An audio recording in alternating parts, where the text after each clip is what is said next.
Hello everybody, welcome to my channel.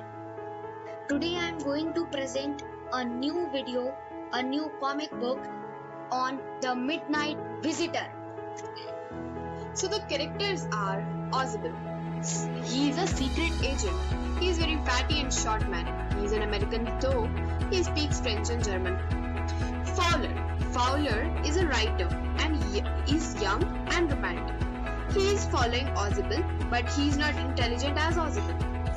The third character is Max. Max is also a secret agent. But the problem is he is overconfident and he sometimes makes mistakes due to his overconfidence.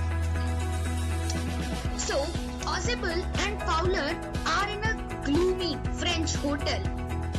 Ozable is moving towards his room and Fowler is following him. He needs to go in 6th room on top floor.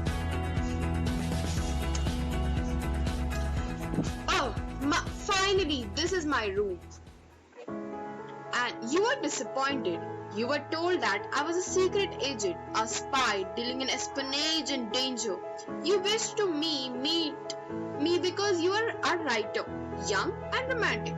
You envisaged mysterious figures in the night, the crack of pistols, drugs in the wine.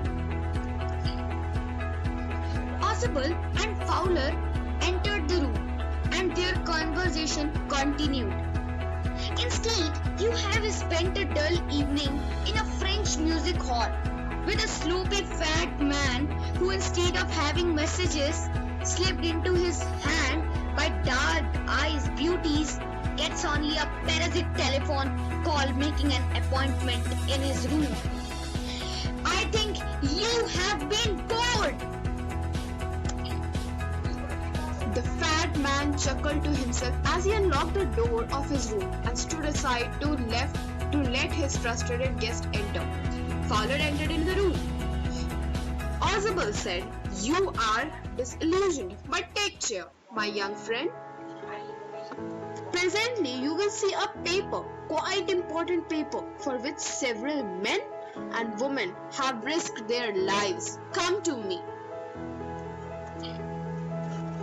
Someday soon that paper will affect the course of history in that thought of drama, is there not? What are these papers as much important? Then Ozable closed the door behind him, and as the light came on, Fowler and his first authentic thrill of the day. For half across the room, a small automatic pistol in his hand stood a man. Max? You gave me a quick start. I thought you were in Berlin.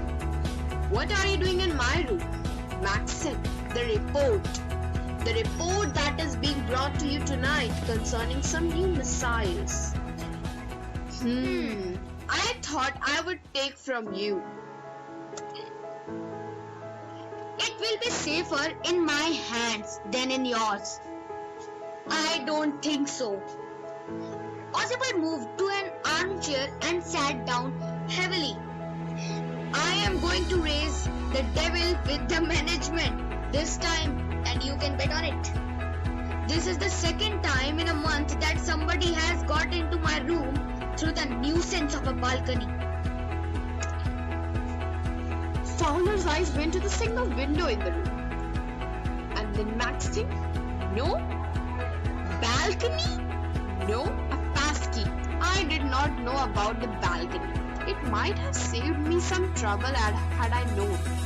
Ozable got irritated. It's not my balcony. It belongs to the next apartment. He glanced explanatory at Fowler. You see? This room is used to be part of a large unit, and there's then the next room.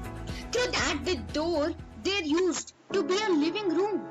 It had the balcony which extends to my window now. You can get onto it from the empty doors, and somebody did last month. The management promised to block it, but they have not. Max glanced at the Fowler, who was standing stiffly, not Ozable and waved the gun with commanding gesture. Please sit down.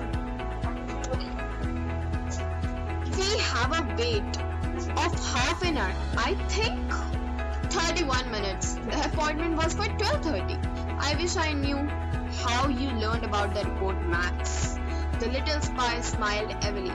And we wish we know how your people got the report, but no harm has been done. I will get it back tonight. Then the doors thunk, thunk, thunk. What is that? Who's at the door? Fowler jumped at the sudden knocking at the door. Ozable just smiled.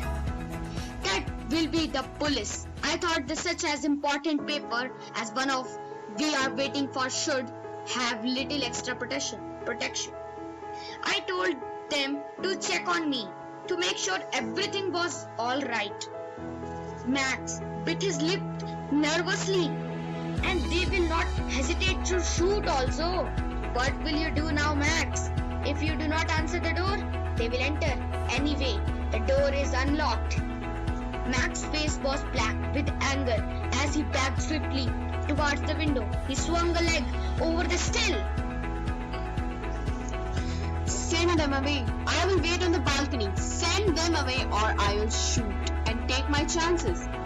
Mr. Ozable, the voice was coming out from outside the door, keeping his body twisted so that his gun still covered the fat man at his guest. The man at the window grasped the frame with his free hand to support himself. Then he swung his another leg and over the window sill. The doorknob turned swiftly. Max pushed with his left hand to free himself from the sill and dropped to the balcony. And then as he dropped, he screamed once. Shrill! The door opened and a waiter stood there with a tray, a bottle and 2 glasses. Here is the drink you ordered for when you returned, he said, and set the tray on the table, deftly uncorked the bottle and left the room. There was no police, only Henry, whom I was expecting. But the police? But would not that man out on the balcony? No, he would not return. You see, my young friend, there is no balcony at all. The end. Thank you.